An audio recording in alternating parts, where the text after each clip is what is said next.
Inalami konyatu malantir beta bada keroniti abada waboni iti wamada.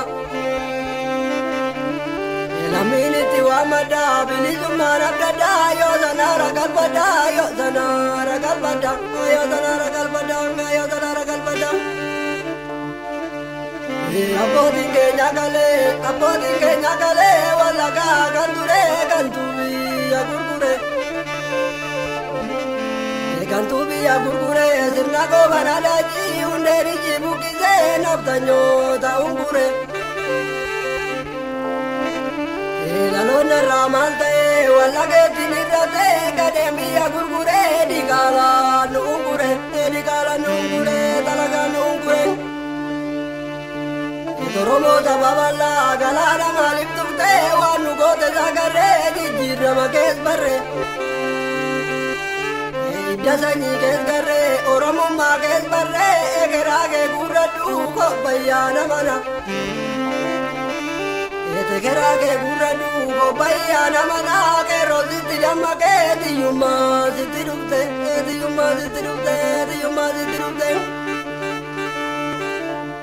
Sare bango gudise tagarana tibike ruguna gadi jibte. Tagarana tibike ruguna gadi jibte yo zananu jolle da gavruma naraguni. Chungursa naraguni dalota tinda bartu galmangenya boreda.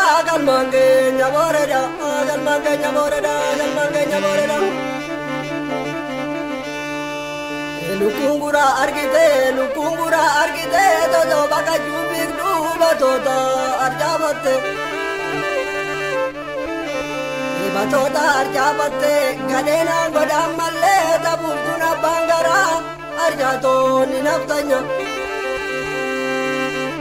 Tarjato ninaftanya goda ko galabate aje ko galabate kerro ko galabate.